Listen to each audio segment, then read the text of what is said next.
The rain hammered down on the train station platform as Claire Bennett huddled under the thin overhang, her backpack and duffel bag, everything she owned, pressed against the wall to keep them dry. At 32, she'd never imagined she'd be homeless. But life had a way of surprising you. Lost job, lost apartment, lost hope. 3 months on the streets had taught her to be invisible, to avoid eye contact, to expect nothing from anyone. The 6:47 p.m. train to Portland was delayed again. Claire checked the departures board with tired eyes. She had a job interview in Portland tomorrow. A friend from college had pulled strings to get her in the door at a nonprofit.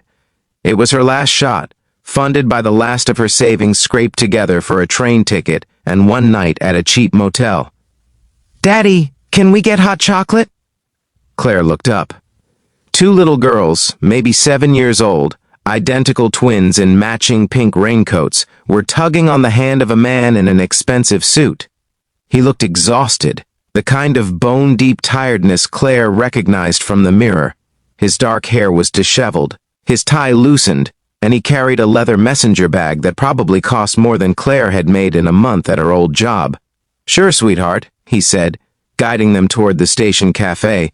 "But stay where I can see you." The girls ran ahead, and their father followed, phone pressed to his ear, clearly handling some work crisis even at this hour. Claire returned to her own thoughts, trying to rehearse interview answers in her head. She was so lost in thought she didn't notice one of the twins approaching until the girl was standing directly in front of her. "Hi, I'm Emma. That's my sister Lily over there. What's your name?" Claire blinked, startled. Children usually avoided her. Parents pulled them away from the scary homeless lady. But this girl looked at her with open curiosity, no judgment in her bright blue eyes. "I'm Claire. Are you waiting for the train?" "2. Yes, the 6:47 to Portland. We're taking that train. We're going to visit Grandma." Emma tilted her head. "Are you camping? You have camping bags." Claire's throat tightened. Something like that. "Emma." The father had noticed his daughter wandering off. He hurried over carrying 2 hot chocolates, his expression shifting to concern when he saw who Emma was talking to. "Come here, sweetie." "Don't bother." "I'm not bothering," Emma protested. "I'm making a new friend." "This is Claire. She's taking our train." The man, late 30s, wedding ring noticeably absent, looked at Claire with the mixture of pity and discomfort most people showed when confronted with homelessness. "I'm sorry. Emma, we shouldn't." "It's fine," Claire said quietly, gathering her bags. "I'll move." "No, wait." The man stopped, then seemed to really look at her for the first time. "I'm sorry. That was rude. I'm Nathan Carter. These are my daughters, Emma and Lily." Lily had appeared beside her twin, studying Claire with the same unfiltered interest. "Why are you all wet? Don't you have an umbrella?" "Lily," Nathan warned gently. "It's okay," Claire said. "I don't have an umbrella, but I'm all right." "You don't look all right," Emma said with childlike honesty. "You look sad, and cold, and hungry." "Emma, that's enough." "But Daddy, she does." "Can we share our hot chocolate with her?" Nathan looked torn between teaching his daughters kindness and protecting them from a stranger. Claire made the decision for him. "That's very sweet, but I'm fine. You girls enjoy your hot chocolate." She started to move away, but Emma grabbed her hand.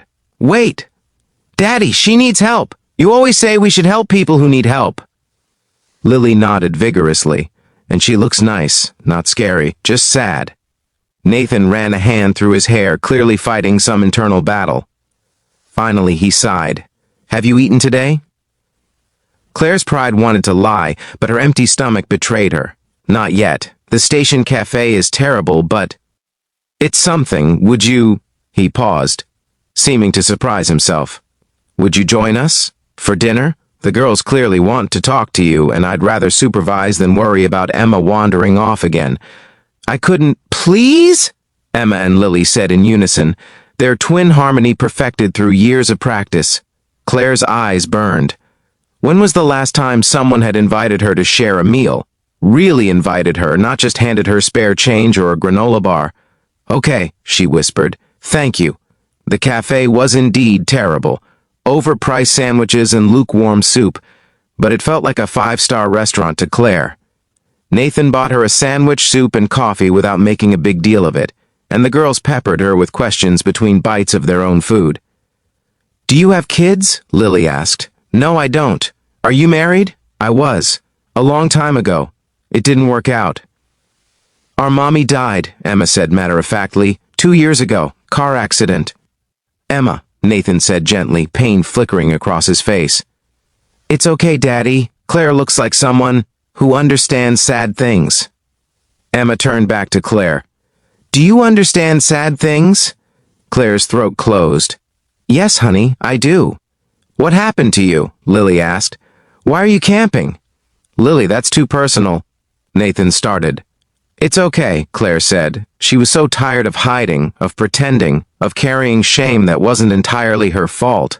I lost my job about 6 months ago. I worked in marketing, but my company downsized. I couldn't find another job fast enough, lost my apartment, ran out of money. So now I'm between homes. But I have a job interview in Portland tomorrow. I'm trying to get back on my feet. The girls absorbed this with the seriousness only children could bring to adult problems. Emma looked at Lily, and some silent twin communication passed between them. You need a home, Emma said slowly, and we need a mommy. Nathan nearly choked on his coffee. Emma, you can't. Just, why not? Lily joined in. You said we need help. You're always sad because you work too much and we miss having a mommy, and Claire needs a place to live. It's perfect. Girls, life doesn't work like that. You can't just invite strangers to live with us. But you always say we should help people. Emma's voice rose with childish logic. And Claire needs help. She's nice and she understands sad things and I like her. I like her too, Lily added. She has kind eyes, like Mommy did. Nathan looked at Claire with profound embarrassment. I'm so sorry. They don't understand. It's fine, Claire said, though her heart was breaking at the innocence of these children who thought problems could be solved so simply. They're very sweet. But Emma wasn't done. She climbed off her chair and stood in front of Claire with the determination of someone much older. Claire, do you want to come home with us? Emma. Just for tonight, Emma continued. Daddy, the train is delayed for 2 more hours because of the storm. And Claire's all wet and cold, and she has to sleep on a bench or something, and that's not safe. You said Portland is dangerous at night. That's different. Why is it different? Lily had joined her sister. Grandma always says our house is too big for just 3 people. We have 4 extra bedrooms. Claire could stay in one tonight, and then tomorrow she could take the train to her interview. Nathan looked at his daughters, then at Claire, clearly struggling with the collision of compassion and common sense. I appreciate what you're trying to do, girls, but please, Daddy. Both girls were using their combined twin power now, the plea that Nathan clearly had difficulty resisting. We don't know anything about. Nathan stopped, looking at Claire. I'm sorry. This is incredibly awkward. I understand, Claire said quietly. You're right to be cautious. I'm a stranger. You have children to protect. It's okay. But something in Nathan's expression shifted. He studied her for a long moment, taking in her clean but worn clothes, the intelligent exhaustion in her eyes, the way she'd handled his daughters with patience and kindness. Can I see your ID? He asked suddenly. Claire blinked. What? If you're comfortable showing me, just your name and photo. I have friends in law enforcement. I can run a quick background check while we wait for the train. If you're comfortable with that. Claire's heart raced. You're serious? My daughters want to help you, and honestly, Nathan's voice softened, they might be right that we need help too. These 2 have been asking for a mother figure for 2 years, and I've been drowning trying to be both parents while running a company. If you're who you say you are, if you have no criminal record, if you're genuinely just someone who hit hard times, then what? Claire whispered. Then maybe we do what my daughters suggested. You stay in our guest room tonight. I drive you to your Portland interview tomorrow, and we give you a chance to get back on your feet. And in exchange, maybe you help with the girls when you can. Homework, dinner, just being there. Someone who understands loss. Someone who has kind eyes. Daddy, are you really going to let Claire stay with us? Emma's eyes were huge. If she's comfortable with it, and if her background checks out clean, and if she wants to. Nathan looked at Claire directly. I'm not saying this isn't crazy. It is. But my daughters have good instincts about people, and I've spent 2 years trying to be superhuman and failing. If you're trustworthy, and my gut says you are, maybe this could help all of us." Claire fumbled for her wallet, pulled out her driver's license with shaking hands. "I'm not a criminal. I don't have a record. I'm just someone who lost everything and is trying to get it back." Nathan took the license, made a phone call, and 20 minutes later confirmed what Claire had said. No criminal record, no red flags, just a regular person who'd fallen through society's cracks. "Okay," Nathan said, handing back her license. "This is probably the most impulsive thing I've done since," he glanced at his daughters, "since these two convinced me to adopt a 3-legged dog. That worked out pretty well, so maybe this will too." The house was everything Claire's old apartment hadn't been. Spacious, warm, filled with evidence of life and love. Photos of the girls at various ages lined the walls. A 3-legged black lab named Captain greeted them enthusiastically at the door. "The guest room is upstairs," Nathan said, carrying Claire's bags like they were precious cargo instead of a homeless woman's meager possessions. "Bathroom attached, towels in the closet. Please, make yourself comfortable. Get warm, take a shower if you'd like. I'll make dinner. I can help. You're a guest tonight. Rest." But Claire couldn't rest. In the shower, her first hot shower in 3 months, she cried so hard she had to sit on the floor, overwhelmed by kindness she'd stopped believing existed. When she finally emerged, wearing clean clothes from her bag, she found the girls waiting outside her door. "Want to see our room?" Emma asked. "And meet our stuffed animals?" Lily added. "We have 42, they said in unison.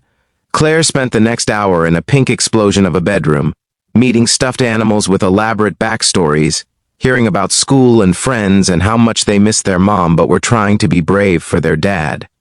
"He's sad all the time," Emma confided.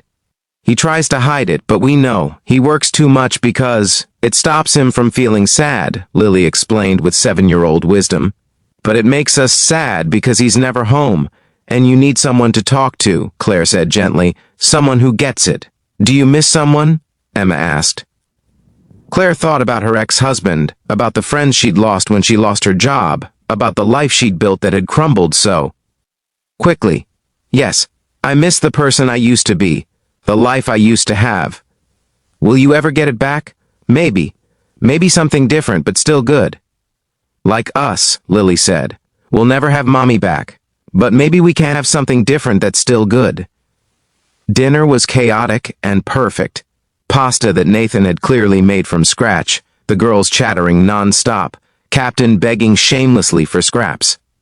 Claire felt like she'd stepped into someone else's life, borrowing normalcy for one evening. "Tell us about your interview tomorrow," Nathan said. Claire explained the nonprofit, the position managing community outreach, her friend who'd recommended her. "It doesn't pay much, but it's meaningful work. And it's a start. Where will you stay if you get it?"